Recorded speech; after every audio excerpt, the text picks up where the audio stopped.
everybody. Welcome to Friday, another Talk Money with Tom show today.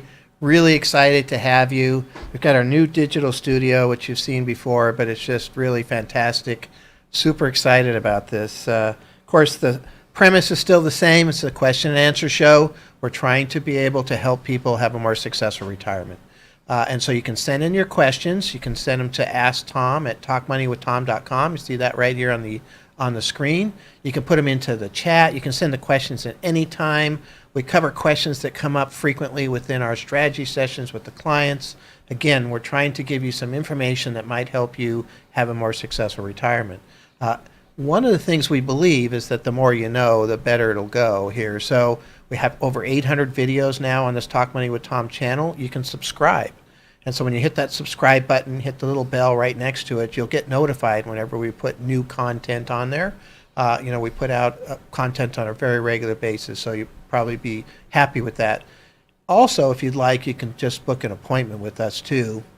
You go to the book appointment button, which is right on our website. The link for that is there. The button looks exactly like that. It's up in the corner. You can just choose a half-hour time for a video or a phone. Meet with Eason and I, and we'll be able to, help you as far as that goes. So, really looking forward to today's show, and hope that we can help you, kind of push the ball down the road, so to speak.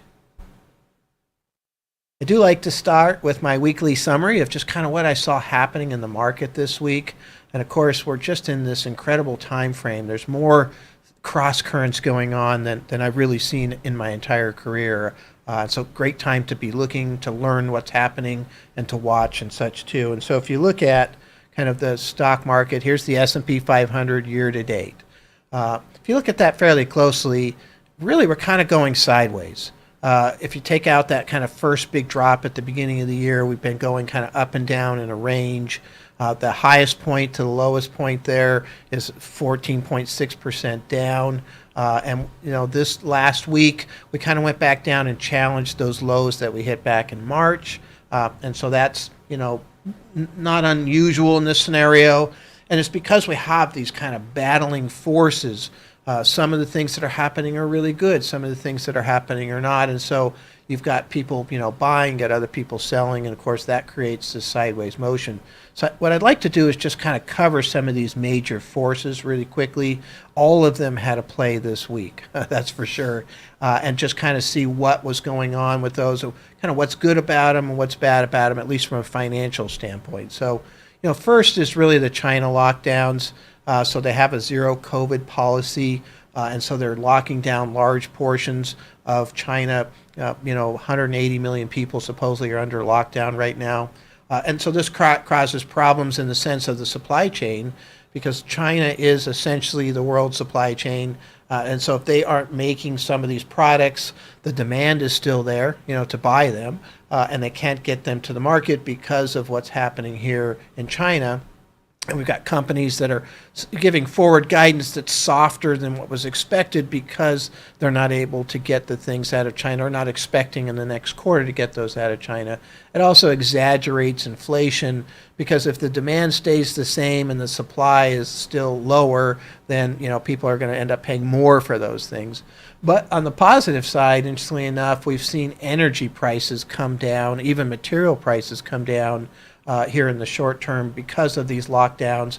Because obviously if these factories aren't running, they're not using these materials, not using this energy, and that has been a big piece of inflationary pressures come from those areas. So very fascinating. It's going to be interesting to see how this works. Are they going to continue to do it? Will they eventually find some other middle ground? These are the things we'll have to see how they play out.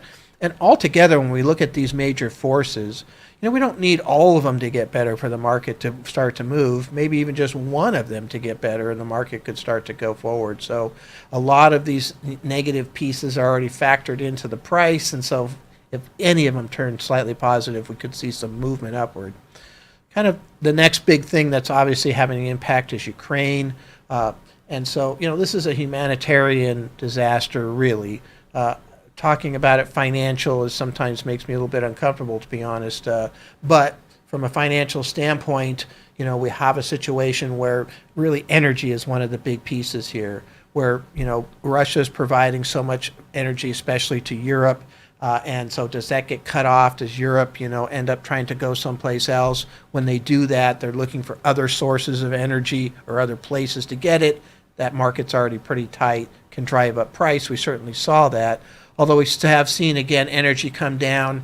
And one of the things I've been reading is there's still an awful lot of oil, gas, and coal flowing out of Russia. It hasn't slowed down as much as anticipated originally, but that's still an ongoing issue, and we'll have to see how that goes. Russia's starting to use that as a weapon and cutting off some of their energy to certain countries, and so we'll see how that plays out. It's obviously also causing some issues of very soft economies in Europe, and of course Europe is a huge economy as a group. And then, it's one of our customers, for example. So, if Europe slows down, we could see some impacts from that also. Having said that, anything can happen in this, and it could get better fairly quickly. So we'll have to wait and see how Ukraine plays out. And of course, we've got inflation as a big issue here in the U.S., right? We had 8.5% inflation in March. We'll get the numbers here, eventually for April and see what happens. And inflation really keys in on the Federal Reserve. So the Federal Reserve has been doing a massive job of trying to pound the market down whenever it kind of pops up. It's sort of like whack-a-mole. I mean, it's amazing. And when you watch the market runs for a bit and all of a sudden they come out and they'll have multiple interviews and they're talking really aggressively. Even some of the people on the Federal Reserve Board who normally talk fairly, calmly about raising rates, trying to, moderate what might happen to the market, they're not doing that. I believe that the Federal Reserve, as part of their strategy, is trying to slow down household wealth accumulation, because that's one of the big problems. From the bottom of the pandemic all the way until the end of last year, for example, we had a tremendous increase in household wealth, specifically because of stock market gains and housing pricing gains. So now mortgage rates are back to where they were 11 years ago, up substantially. The average mortgage price cost might be 50% more than it was, in the middle of last year. So that's going to slow down housing. And of course, they come out with their rough talk, and it continues to hammer the market down. So we need to see some improvements in inflation. We are seeing some interesting things that seem to show some peaking of inflation, especially in March and now in April, especially because we've had energy prices and material prices come down. And in that last report in March, even though the inflation was 8.5%, we still saw used car sales prices were down, weren't growing as fast, those types of things. So I think we're going to see some effects of what the Federal Reserve is doing and these higher interest rates and higher mortgage costs. And so that should slow down demand, and we'll see what happens here. But this is one area where I feel like there's the most hope for improvement, especially by the end of the year, because I still believe that supply chain will continue to increase and improve, and the demand will continue to moderate as the Federal Reserve comes in. And so hopefully that will help the market quite a bit. Again, we just need one area to really improve. And, we might see a much better number, for example, on inflation coming out of April than we saw in March, especially year over year comparison. So this will be a really big area because the Federal Reserve is really involved in this, and see what they're able to do.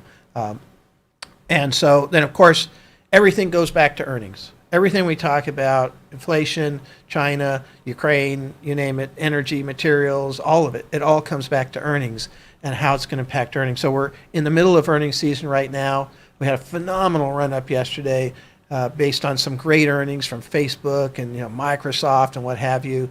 And then we've had a big downturn so far today based on some subpar earnings from Amazon. Apple had decent earnings, but then they gave poor guidance going forward because they feel like they're going to have a softer quarter because of what's happening in China. And so all of this is revolving around earnings as far as that goes.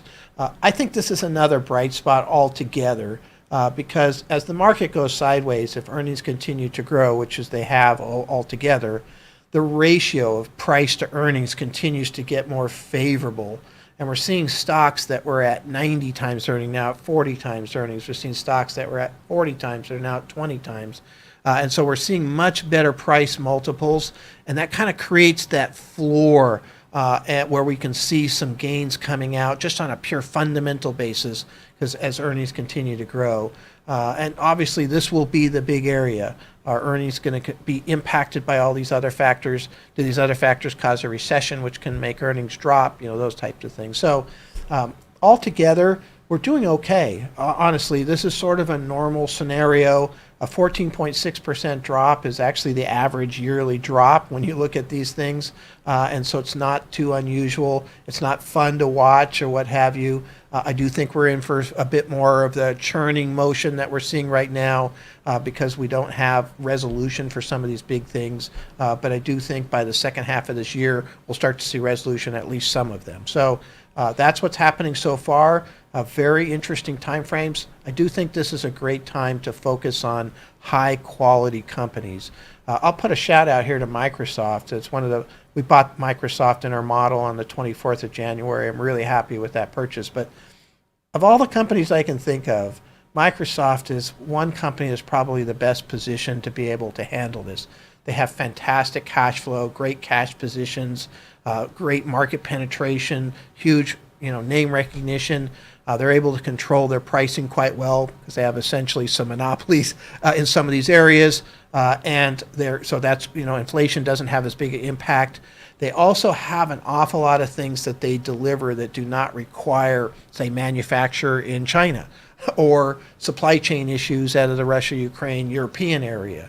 Energy usage is not a big component of what they're dealing with. Amazon's got to deliver things to you often.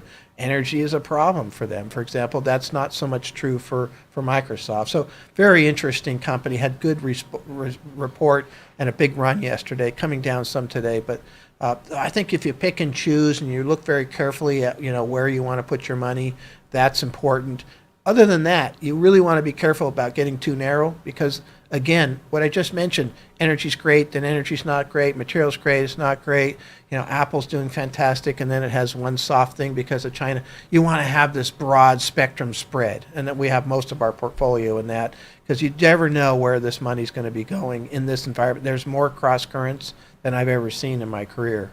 So just something to keep in mind. I do think there's opportunity here.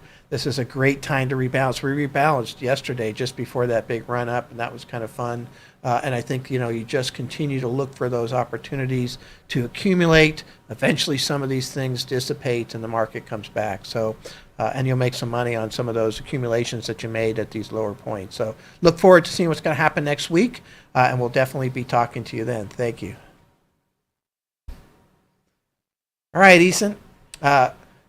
Looking forward to being able to answer some of these questions. I know we did some preparation on some of these because we got them earlier or they came out of some of our strategy sessions. I think we have some really interesting things to talk about today. Yeah, and our first question is we get all the time is, I just started retirement. Which accounts do I pull my money from first? We have multiple buckets of money. We have our taxable, tax-free, and tax-deferred. Which one should I be pulling my money from first? Yeah, so this is a question that comes up all the time. I'm at a party or something or somebody's house or neighborhood party, and people come up to me and say, well, how much can I withdraw? What percentage? I always get this, and sometimes they're trying to corner me, And so there is this 4% rule, right? That's been out there for quite a while, and so that's one rule of thumb. You can withdraw 4%. If you have $1 million, you can withdraw $40,000 a year, for example, something like that. You did some research on the 4% rule. Why don't you tell everybody kind of what you found about that, at least from a historical standpoint? Yeah, and so the 4% rule kind of originated in 1994 from William Bengen, and he had this study where he essentially kind of backtested his data from 1926 to 1993, where he kind of took the historic returns and then he said, how much money could I withdraw without exhausting my portfolio of investments? And so he took a very simple allocation of 50% large cap stock and 50% intermediate treasury bonds. And so that was kind of the beginning of the 4% rule. That was kind of confirmed later by the Trinity study, which was a study from a group of professors at Trinity College. And then it's kind of been updated over time. And so William Bengen modified that allocation to be 35% large cap, 20% small cap, and then still that same 50% large intermediate bond. And then he found that you could have a 4.5% withdrawal rate based on that same historic data. And then we've also had late last year, we had Morningstar come out with, they believe only 3.3% is a safe withdrawal rate for 30 years. And so their data is kind of forward projecting. And then William Bengen came back and said, I don't believe that. And he kind of had a rebuttal. And so he had another kind of modified portfolio, which is 10% large, 10% small, 10% mid, 10% micro, and then 10% international, with 5% kind of treasury notes, and then 45% intermediate treasury bonds. And with that portfolio, you get a 4.7% withdrawal rate. And so these are kind of taking those worst case scenarios. How much can I withdraw over a 30-year period and still have money in the end and not run out of money? Yeah, so this has actually become sort of a controversial subject in the last few years, whether the 4% rule really works and what have you. And so that's why it's really hard to answer that sometimes in a situation. We're going down the wrong path.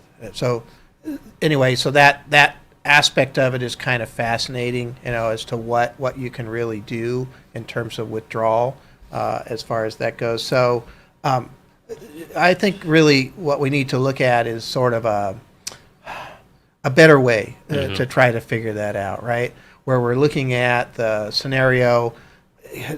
The problem I have in these parties when people ask me this is just that really we end up with this situation where there's too many variables to really apply rules of thumb. Matter of fact, I would say in general, rules of thumb in the financial planning and asset management and retirement planning area very rarely actually apply to the people, because we're kind of all like thumbprints. We all have different scenarios. I think I've been involved in over 6,000 financial plans, and there are some commonalities, but they're all a little bit different from each other. So I really think the best way to figure it out is to use Monte Carlo simulation as a whole. So essentially, I'll show you an example here. And so optimally, what we're looking at is a scenario where we've got all of these inputs.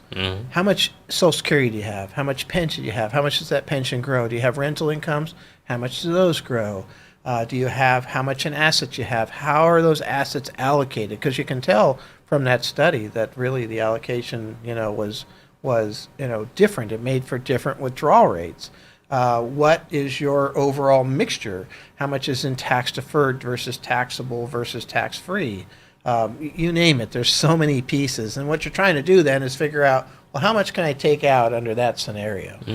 That's where Monte Carlo situation comes in. We can test and say, okay, well, what about this one? How many times does that work out of 1,000? So with this, for example, we push this little button here, and we end up with the situation. Oops, sorry.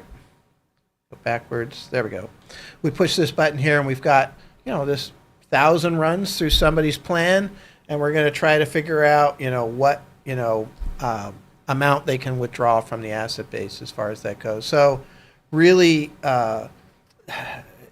interesting. 85% is a pretty good number for this particular concept. So this one is at 96. We could test this out and figure out how much somebody could spend and still stay at 85%. And then, again, we look at it every 6 months. So that's a great way of taking a look at it and making sure that, it's still working as far as that goes. So I think that, in terms of figuring out, how much money you can spend, this is the key piece here, is really using Monte Carlo simulation. Yeah, I still think there's a place for the 4% rule, or whatever kind of percentage you want to think about.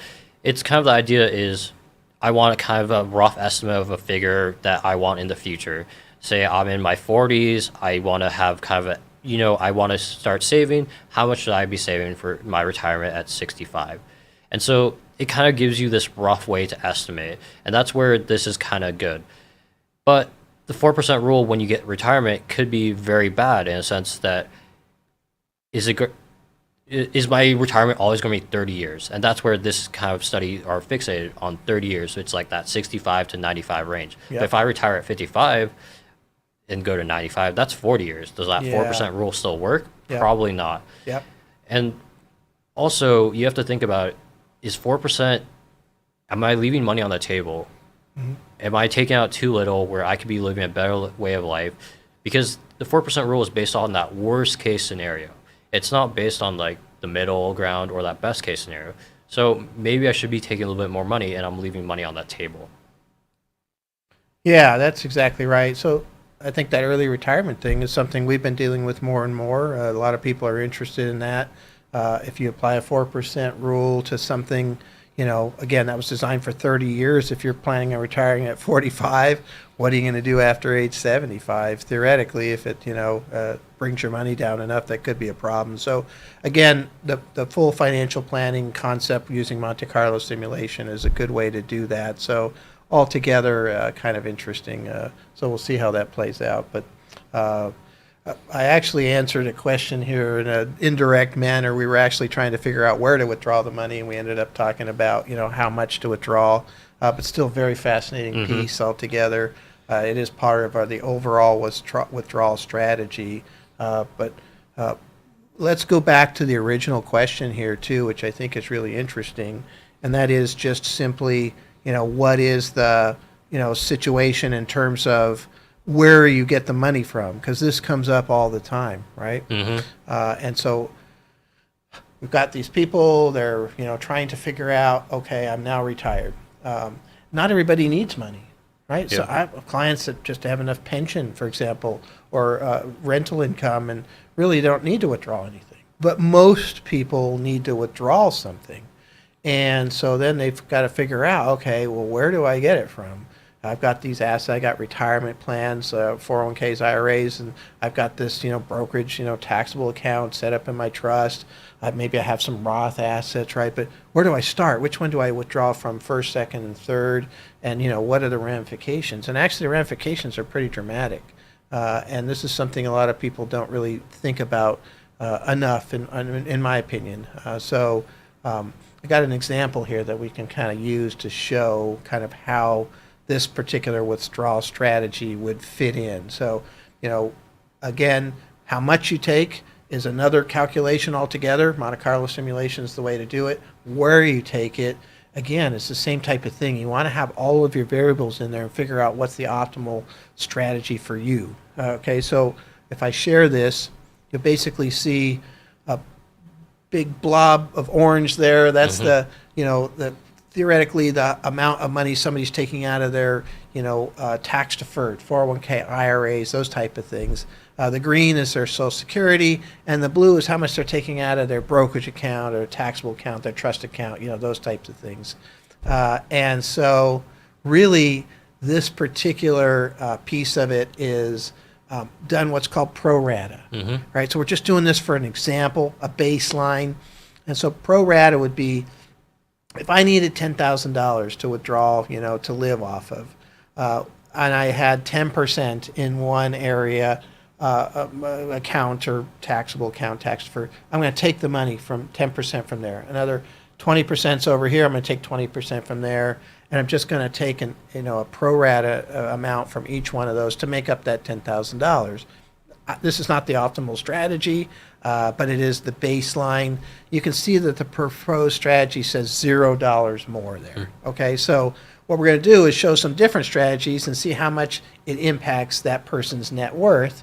And we're trying to find that optimum strategy that makes their net worth grow over time, looking at taxes and looking at rates of return for those different accounts. So again, this is different for everybody, but for this particular case, you can see how dramatic it is. First of all, do one strategy that is really the wrong strategy in this particular case, and that's taking tax deferred first, taxable next, and tax-free after that, right? And you can see the big orange piece is now expiring itself early, right? Because it's higher because you're taking everything out of the retirement plans first. This is actually one of the most common strategies we've run into, is that people will say, oh, I'm retired now. I've been saving for a long time into these retirement plans, like an IRA or 401k. So I'm going to take the money out of my retirement plans first, right? And then when I've expired those, I'll go to my trust account or my brokerage account. I'll start to take the money out of there, for example. So that's tax deferred first, taxable next. And so you can see, though, that versus pro rata, just taking an even amount out of each one, from based on how big it is, it's actually $888,000 less in net worth. That's a lot. That's a lot. And that's just from the strategy of where you're taking the money from, first, second, and third. So let's look at a different strategy, all right, in this case. And so there we go. We've got a taxable first. So we're going to take a look at that brokerage account, that trust account, individual account, transfer on death. They all have a bunch of different names.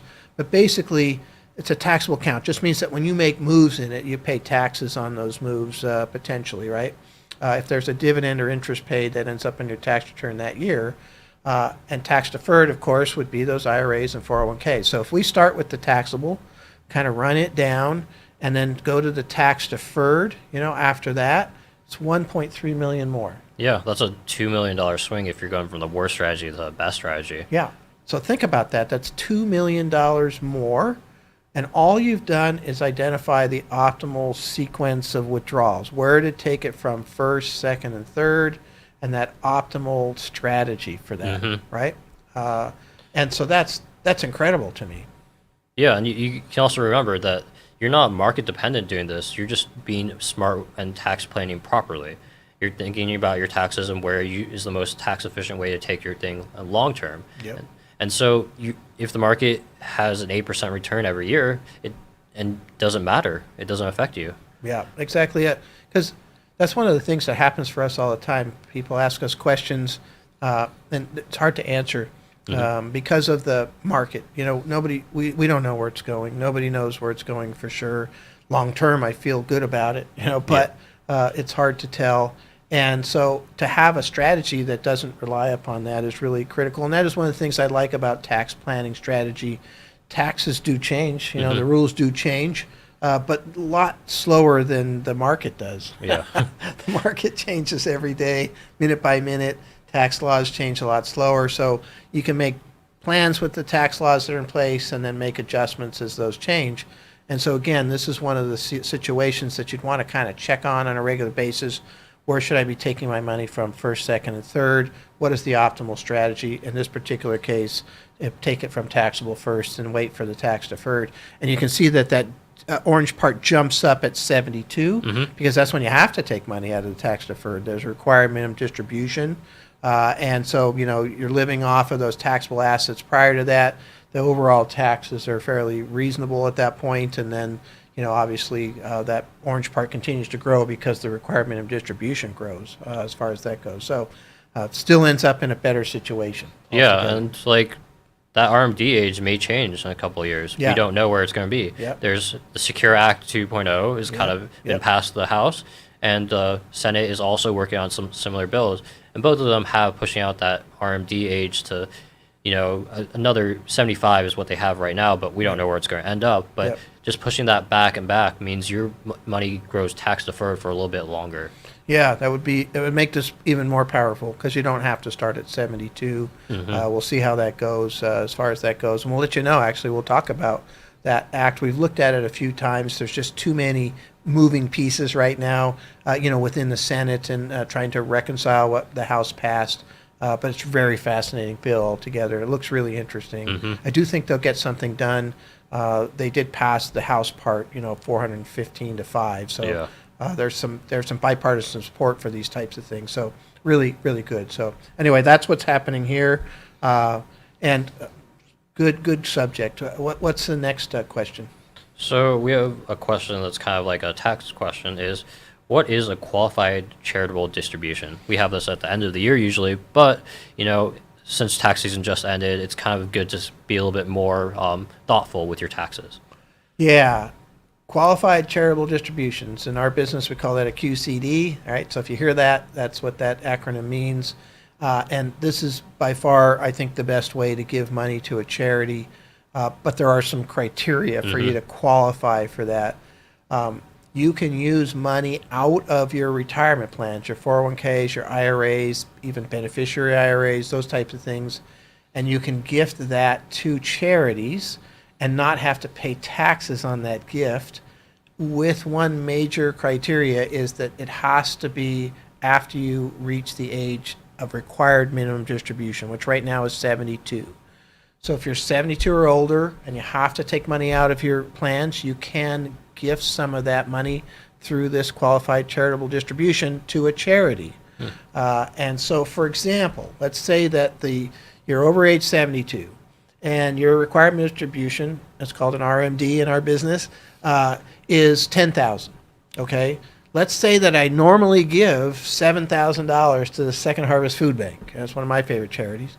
And before 72, when I gave that $7,000 out, I may or may not gotten a write-off on that because it depends on my other incomes, whether I have, the standard deduction, all these different things.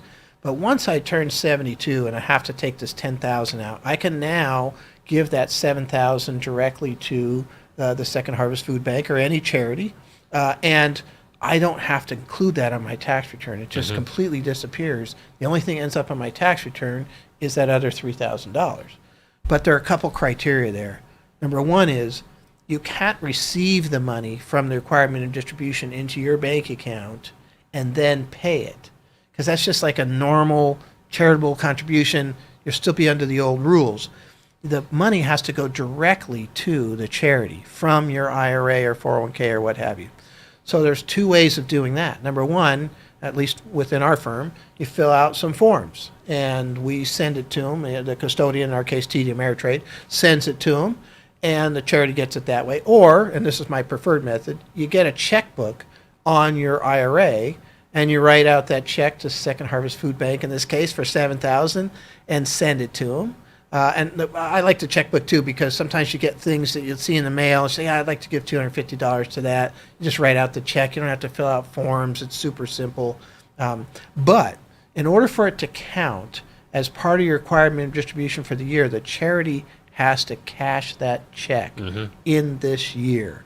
So you do not want to send it on the 31st of December because it's not going to get cashed this year. Yeah, maybe October, or something, and you make sure that that check is received and gets cashed, because then you only have to take out, in that case, that other $3,000. You don't have to worry about that $7,000. So really fascinating, very popular within our clientele right now. We do a lot of these. Yeah, but there's a limit. So if your RMDs are so the limit is 100,000. If your limits go above that, if your RMDs are above that, you can't exclude all of it. And so there is a limitation. And so you should kind of plan for that. If you're going to do RMD or QCDs, how much am I going to do? And then what's the rest of my RMDs going to take? Yeah, I think that really great subject. Good question. Actually, very popular. Lots of people asking about it. And it's, the accountants are probably pointing them to it too, because we seem to get that, around tax time. There's a lot more interest in it, at least for that year as far as that goes. So I think it's, one of the nice things that they did here for charities, and it's a great, great concept. So good question. All right. What else do we have? What other issues? Yeah, another common question we have in a lot of our meetings is, how much risk should I be taking on? What should my allocation be? How much stock, how much bond? It could be a very personal question, or it could be a very pure number question. Yeah, this is another one that get asked at the parties or the street party or whatever it is. How much stock should I have? Long term, and people look to us as kind of fascinating as for well, you just tell me what I need, and actually. We have to kind of turn that back around because really we have to look at you or the client and say, okay, how much risk can you afford? And so that's where it kind of starts. There's two parts of risk as far as I'm concerned. Number one is the amount of risk that you have to take to accomplish your goals. We can figure that out in the financial plan. We can figure out pretty much exactly, or at least within a range, of how much money you should have in the stock market to make sure that your probability of success when we run that Monte Carlo simulation is adequate. But nobody really pays that much attention to their financial plan when the market is caving in like it did in 2008. And so it's much more important to identify the risk level that you can kind of afford emotionally And that's different for everybody. Again, that's a little bit like a fingerprint. And it's a lot of people think it's age related. It is a little, but not completely. I've had some older clients that are super aggressive and some younger clients that are super conservative. So it has a lot more to do with just outlook, situational outlook, those types of things. It doesn't even have that much to do with how much money you have, because I've heard that a lot too. Oh, well, those people must have a lot of money. That's why they're taking that risk. That's not true. I've seen all kinds of asset levels and different, strategies for. Sometimes people with a lot of money have a lot to lose. They can be more conservative, than somebody with smaller amounts. So it's much more. It's just a personal thing. There's nothing wrong with the way you feel about risk. That's the right way to feel. It's the way you feel. It's a much more emotional reaction. When I lose $10 versus if you give me $10, we have very different reactions. Yeah. And like losing $10 is way worse than that gain that you got from getting that $10. Yeah, and so we're a lot more loss averse. Yep. And so that's why we focus more on the losses when we talk about risk. That's right. And that's exactly it. And you'll see that in the charts. If you look at the charts, they kind of have a sloping, slowly sloping upward motion, and then they kind of sometimes have a cliff on those downsides. And that is because those losses are more painful. It brings in fear. Fear is a strong emotion. And so we want to focus on that fear up front, try to get you to feel a little bit of that fear and identify some of that so that you can kind of see what happens. So one of the ways we do that, and I'll share this with you, is just to take a look at historical returns for different mixtures and really kind of focus on that worst year, for example, and get you to internalize that and imagine what that would be like, right? So this is from Vanguard. They have some great stuff, and this is really a great one here. This is going back 1926 to 2020. I mean, it's a really great long-term, and it's 20% stock, 80% bond, right? So kind of conservative. And, the average return you can see is 7.2, not bad. Again, long-term. Best year is 40.7% in 1982. Worst year is negative 10.1%. Yep. And it had 16 losses out of the 95 years that they're covering. That's not too bad, actually. Yep. And so what we'd be talking about here, though, predominantly, is that kind of worst year time frame. You got to be a little careful here because 1931 was the Great Depression. Maybe we don't have another Great Depression in your lifetime. You got to be careful to be too conservative, but it's still informative to me. So I would take your basically, the amount of money that you have invested and say, okay, let's talk about this in dollars. So you got $100,000. All right, good. So 10%. How would you feel if that 100,000 was now worth 90,000? Would that make you panic or not? Or let's say you have $1 million. It drops 10%. What would you feel if that was worth 900,000? You got a statement. It's a lot harder when you see like a year's worth of salary kind of just disappear versus a couple weeks of salary. Right. And that's like you have that gut feel, that emotional reaction is so much stronger. Yeah, exactly right. And so the key is being able to kind of find a portfolio that you're comfortable with. And one of my other pieces that I always try to bring through to the clients is that sometimes it's a lot easier to deal with risk when you know what can happen. So, for example, with this portfolio, if you thought the worst that could happen was a 5% drop, and all of a sudden it drops 10%, you're going to be pretty concerned because that's exceeding your expectations, right? And so setting those expectations, and this is an analogy I've used lots of times, I still love it. You're walking down a dark street, there's this tall hedge in front of you, right? And somebody jumps out from behind that hedge. You're scared, you're going to react, your adrenaline's going and what have you. That's a little bit like not knowing what's going to happen in your portfolio, and then all of a sudden it drops and you're panicking, versus walking down that same dark street, got that same hedge, except one difference. You know that there's a person behind that hedge that's going to jump out at you. Not nearly as scary, right? So when you know how much it could drop. So we use a thing called Riskalyze, a company that comes in and analyzes our portfolios from the outside. They send our clients every quarter a report that shows, how much that portfolio theoretically could drop in, say, the Great Recession that we just had. And so there's, we're hoping that people are able to internalize quarter after quarter after quarter how much risk they're taking.